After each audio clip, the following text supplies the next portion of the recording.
Hello students, मैं Ashish Verma, assistant professor law, government law college Ajmer. आज हम LLB second year paper 2.6 labour and industrial law first अर्थात श्रम एवं औद्योगिक विधि प्रथम विषय पर चर्चा करेंगे। Paper 2.6 labour and industrial law first अर्थात श्रम एवं औद्योगिक विधि के अंतर्गत हमारे द्वारा सिलेबस के अकॉर्डिंग कुल 5 अधिनियमों का अध्ययन किया जाना है, जिसके अंतर्गत हमारे द्वारा द फैक्ट्रीज एक्ट 1948 अर्थात कारखाना अधिनियम 1948 का अध्ययन प्रारंभ किया जा चुका है। आज हम कारखाना अधिनियम 1948 के अध्याय 8 जिसका शीर्षक है मजदूरी सहित वार्षिक छुट्टी एनुअल लीव विद वेजेस और जिसके अंतर्गत सेक्शन 78 से लेकर 84 तक इस संबंध में प्रावधान बताए गए हैं। प्रस्तुत अध्याय में कारखाने के कर्मकारों के मजदूरी सहित अवकाश किन्हीं अवस्थाओं में अग्रिम देनगी और न दी गई मजदूरी दिलवाने हेतु उपबंध बताए गए हैं। अध्याय 8 जिसके अंतर्गत धारा 78 से लेकर 84 तक में मजदूरी सहित वार्षिक अवकाश संबंधी प्रावधान बताए गए हैं कि धारा 78 में इस अध्याय के लागू होने संबंधी प्रावधान बताए गए हैं। धारा 79 में मजदूरी सहित वार्षिक अवकाश संबंधी प्रावधान बताए गए हैं।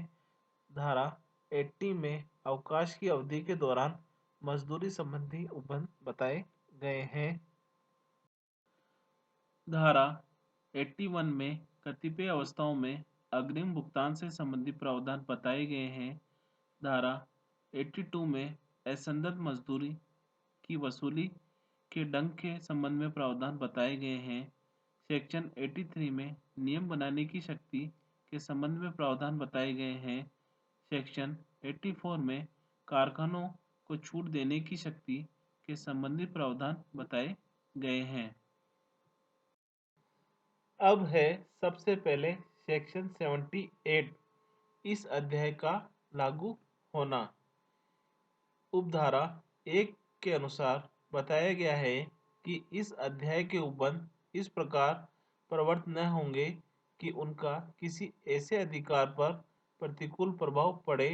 जिसका कोई कर्मकार किसी अन्य विधि के अधीन या किसी अधिनिर्णय करार जिसके अंतर्गत समझौता भी है या सेवा संविदा के निबंधनों के अधीन हकदार है,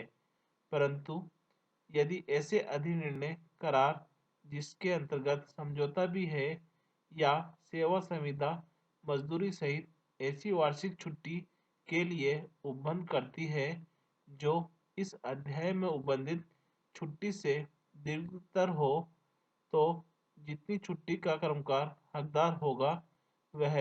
ऐसे अधिनिर्णय करार या सेवा संविदा के अनुसार होगी, परंतु ऐसे विषयों के संबंध में जिनका ऐसे अधिनिर्णय करार या सेवा संविदा में उपबंध नहीं किया गया है या जिनका उसमें कम अनुकूल रूप में उपबंध किया गया है, धारा 79 से लेकर धारा 82 के उपबंध जहां तक हो सके लागू होंगे। उपधारा 2 के अनुसार इस अध्याय के उपबंध सरकार द्वारा प्रशासित रेल के किसी कारखाने में ऐसे कर्मकारों को लागू नहीं होंगे जो केंद्रीय सरकार के द्वारा अनुमोदित छुट्टी नियमों से शासित होते हैं। अब है सेक्शन 79 मजदूरी सहित वार्षिक अवकाश एनुअल लीव विद वेजेज। उपधारा 1 के अनुसार हर कर्मकार को जिसने किसी कैलेंडर वर्ष के दौरान कारखाने में 240 या अधिक दिनों की कालावधि तक काम किया है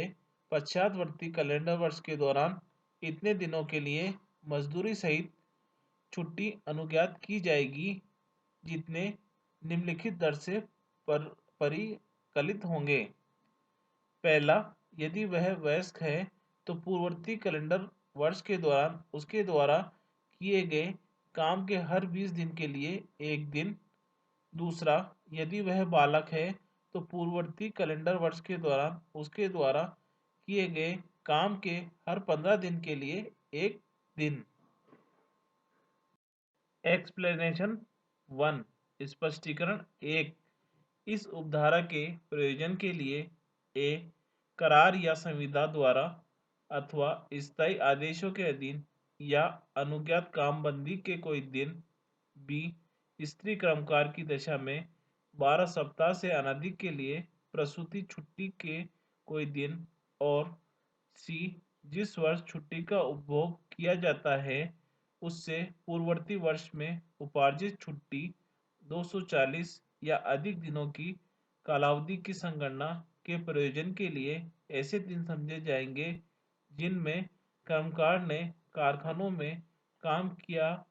है किंतु इन दिनों के लिए वह छुट्टी उपार्जित नहीं करेगा। एक्सप्लेनेशन 2, स्पष्टीकरण 2। इस उपधारा के अधीन अनुज्ञेय छुट्टी उन सब अवकाश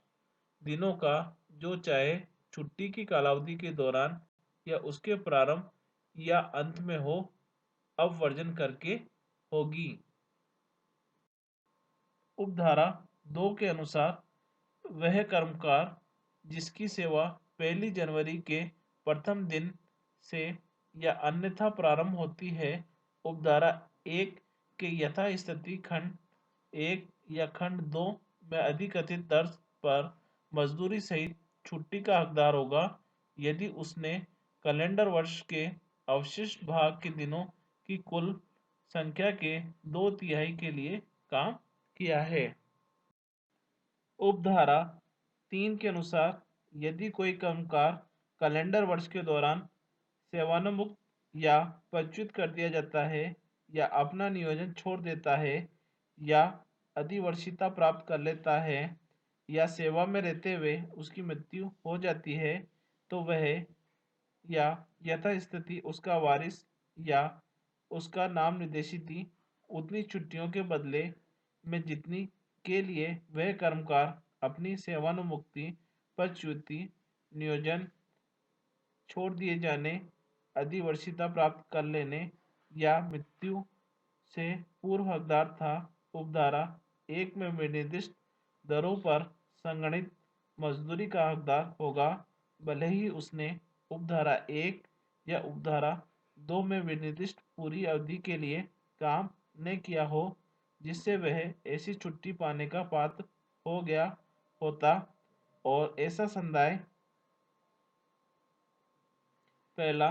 जहां कर्मकार सेवानिवृत्त या पदच्युत कर दिया जाता है या काम छोड़ देता है वहां ऐसी सेवानिवृत्ति, पदच्युति या काम छोड़ने की तारीख से काम करने के दूसरे दिन की समाप्ति से पूर्व। और दूसरा, जहां कर्मकार ने अधिवर्षीयता प्राप्त कर ली है या सेवा में रहते हुए उसकी मृत्यु हो जाती है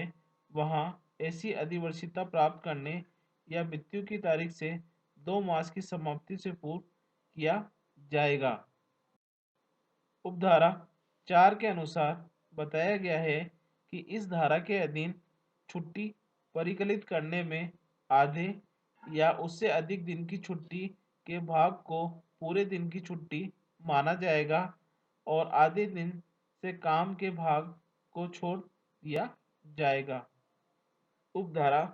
5 के अनुसार यदि कोई कर्मकार किसी एक कैलेंडर वर्ष में यथास्थिति उपधारा 1 या उपधारा 2 के दिन अपने को अनुज्ञात सारी छुट्टी नहीं लेता तो उसके द्वारा न ली गई छुट्टी उत्तरवर्ती कैलेंडर वर्ष में उसे अनुज्ञात होने वाली छुट्टी में जोड़ दी जाएगी। परंतु छुट्टी के दिनों की कुल संख्या जो उत्तरवर्ती वर्ष के लिए अग्रनीत की जाएगी किसी वयस्क की अवस्था में 30 दिन और किसी बालक की दशा में 40 दिन से अधिक की नहीं होगी। परंतु यह है और कि कोई कर्मकार जिसने मजदूरी सहित छुट्टी के लिए आवेदन किया है किंतु जिसे उपधारा 8 और 9 में अधिकथित किसी स्कीम के अनुसार या उपधारा 10 के उल्लंघन में ऐसी छुट्टी नहीं दी गई है, ऐसी अस्वीकृत छुट्टी के अग्रनयन का हकदार होगा जिसकी कोई सीमा नहीं होगी। उपधारा उपधारा 6 के अनुसार कोई कर्मकार कैलेंडर वर्ष के दौरान अपने को अनुज्ञेय सारी या कुछ छुट्टी लेने के लिए किसी कारखाने के प्रबंधक से उस तारीख से 15 दिन से एन्यून पूर्व जिसको कि वह अपनी छुट्टी आरंभ करना चाहता है किसी समय लिखित आवेदन कर सकेगा। परंतु आवेदन उस तारीख से जिसको कर्मकार अपनी छुट्टी आरंभ करना चाहता है 30 दिन से एन्यून पूर्व किया जाएगा यदि वह औद्योगिक विवाद अधिनियम 1947 की धारा के उपखंड ढ में यथा परिभाषित लोक को उपयोगी सेवा में नियोजित है। परंतु यह और कि वर्ष के दौरान में 3 बार से अधिक बार छुट्टी न ली जा सकेगी। उपधारा 7 के अनुसार यदि कोई कर्मकार अपने को प्राप्त मजदूरी सहित छुट्टी को रुग्णता की कालावधि के लिए लेना चाहता है तो उसे ऐसी छुट्टी दी जाएगी चाहे उसने छुट्टी के लिए आवेदन उपधारा 6 में विनिर्दिष्ट समय के अंदर न भी किया हो और ऐसी दशा में धारा 81 के अधीन यथा अनुज्ञेय मजदूरी छुट्टी के लिए आवेदन की तारीख से 15 दिन के अनुपरांत या लोकोपयोगी सेवा की दशा में 30 दिन के अनुपरांत संदत की जाएगी। उपधारा 8 के अनुसार यह सुनिश्चित करने के प्रयोजन के लिए कि काम निरंतर होता रहे कारखाने का अधिष्ठाता या प्रबंधक औद्योगिक विवाद अधिनियम 1947 की धारा 3 के अधीन गठित कारखाने की कार्य समिति या किसी अन्य अधिनियम के अधीन गठित किसी सदस्य समिति की सहमति से या यदि कारखाने में कोई ऐसी कार्य समिति या सदस्य समिति नहीं है तो वहाँ के कर्मकारों के विहित रीति से निर्वाचित प्रतिनिधियों की सहमति से एक लिखित स्कीम जिसके द्वारा इस धारा के अधीन अनुज्ञेय छुट्टी का अनुदान विनियमित किया जा सकेगा मुख्य निरीक्षक के पास दाखिल कर सकेगा। उपधारा 9 के अनुसार उपधारा 8 के अधीन दाखिल की गई स्कीम कारखाने में किन्हीं सहदृश्य और सुविधापूर्ण स्थानों में संप्रदर्शित की जाएगी और उस तारीख से जिसको वह प्रवृत्त होती है 12 मास की कालावधि तक प्रवृत्त रहेगी और तत्पश्चात उपांतरों के सहित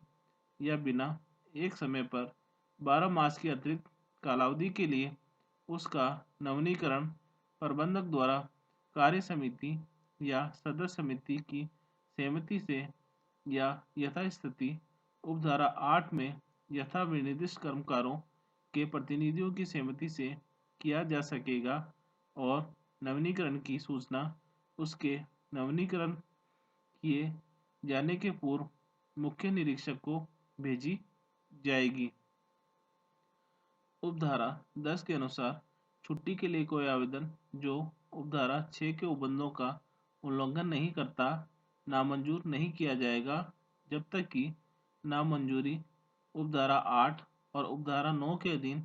तत्समय प्रवृत्त किसी स्कीम के अनुसार न हो। उपधारा 11 के अनुसार यदि यथास्थिति उपधारा 1 या उपधारा 2 के अधीन छुट्टी के हकदार कर्मकार का नियोजन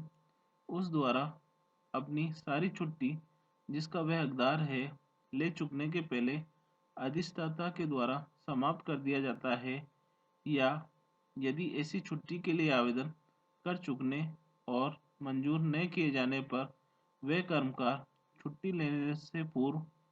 अपना नियोजन छोड़ देता है तो कारखाने का अधिष्ठाता न ली गई छुट्टी के लिए उसे धारा 80 के अधीन संदेय रकम संदत करेगा और ऐसा संदाय जहां कर्मकार का नियोजन अधिष्ठाता द्वारा समाप्त किया जाता है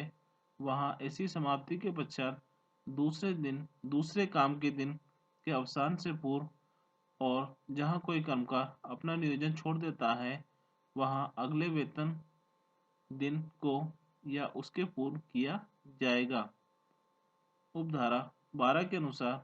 उन्मोचन या पदच्युति से पहले दिए जाने के लिए अपेक्षित किसी सूचना की कालावधि संगणित करने में कर्मकार की अनुपयुक्त छुट्टी का ध्यान न रखा जाएगा। अब है सेक्शन 80 अवकाश की अवधि के दौरान मजदूरी वेजेस ड्यूरिंग लीव पीरियड। उपधारा 1 के अनुसार किसी कर्मकार को यथास्थिति सेक्शन 78 या सेक्शन 79 के अधीन अनुज्ञात छुट्टी के लिए ऐसी दर से मजदूरी का हकदार होगा जो उसकी छुट्टी के ठीक पहले के मास के दौरान उन दिनों के लिए जिन दिनों उसने वास्तव में काम किया है उसके कुल पूर्णकालिक उपार्जनों के जिसमें कोई अतिकाल और बोनस सम्मिलित नहीं होगा किंतु महंगाई भत्ता और कर्मकार को खाद्यान्नों और अन्य वस्तुओं के रियायती विक्रय से प्रोद्भूत फायदे का नगद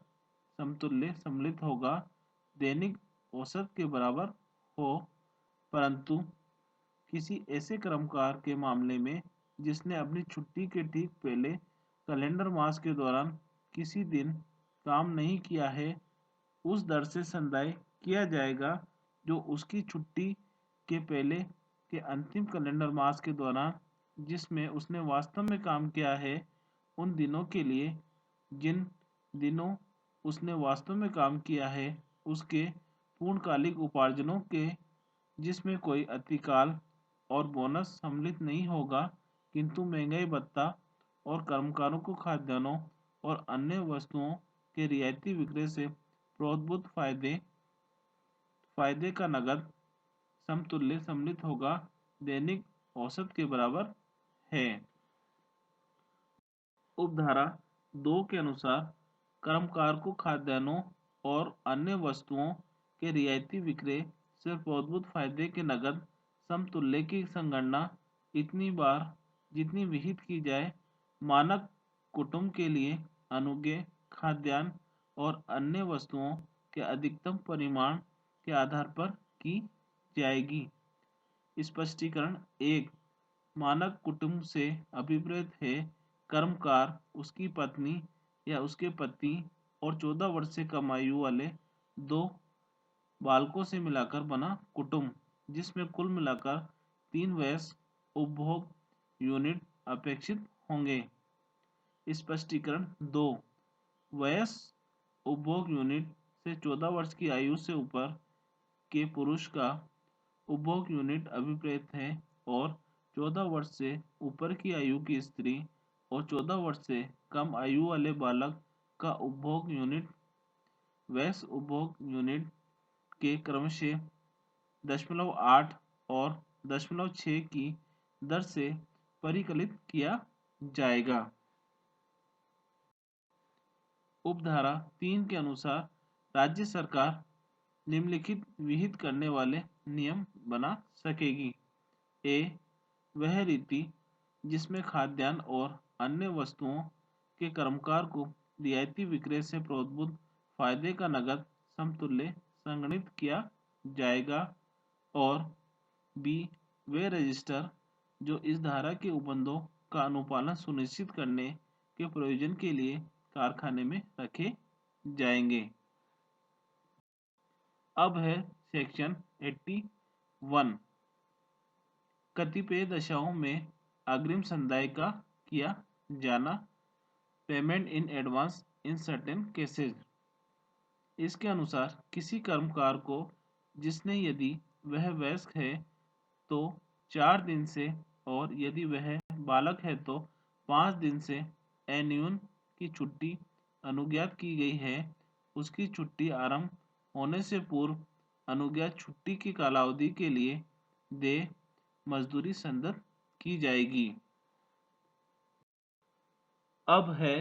सेक्शन 82 असंदर्भ मजदूरी की वसूली का ढंग। इसके अनुसार नियोजक के द्वारा इस अध्याय के अधीन संदत्त की जाने के लिए अपेक्षित किंतु उस द्वारा संदत्त न की गई कोई राशि मजदूरी संदाय अधिनियम 1936 के उपबंधों के अधीन विलंबित मजदूरी के रूप में वसूलनीय होगी। अब है सेक्शन 83 नियम बनाने की शक्ति। राज्य सरकार ऐसे नियम बना सकेगी जिनमें कारखानों के प्रबंधकों को ऐसी विशिष्टियों वाले जैसे विहित की जाए रजिस्टर रखने के निर्देश और उन रजिस्टरों को निरीक्षकों द्वारा परीक्षा के लिए उपलब्ध कराने की अपेक्षा होगी। अब है सेक्शन 84 कारखानों को छूट देने की शक्ति पावर टू एग्जेम्प्ट फैक्ट्रीज। जहां राज्य सरकार का यह समाधान हो जाता है कि किसी कारखाने में कर्मकारों को लागू छुट्टी नियम ऐसे फायदों का उपबंध करते हैं जो उसकी राय में उन फायदों से कम अनुकूल नहीं है जिनके लिए यह अध्याय उपबंध करता है, वहां लिखित आदेश के द्वारा उस कारखाने को ऐसी शर्तों के अधीन जैसी उस आदेश में विनिर्दिष्ट की जाए इस अध्याय के सब या किन्हीं उपबंधों से छूट दे सकेगी। एक्सप्लेनेशन स्पष्टीकरण इस धारा के प्रयोजन के लिए इस बात का निश्चय करते समय कि वे फायदे जिनका किन्हीं छुट्टी नियमों द्वारा उपबंध किया गया है उन फायदों से जिनका इस अध्याय में उपबंध किया गया है कम अनुकूल है या नहीं, कुछ फायदों को दृष्टि में रखा जाएगा। इस प्रकार आज हमारे द्वारा कारखाना अधिनियम 1948 के अध्याय 8 जिसका शीर्षक है मजदूरी सहित वार्षिक अवकाश और जिसके अंतर्गत सेक्शन 78 से लेकर सेक्शन 84 तक इस संबंध में विभिन्न प्रावधान बताए गए हैं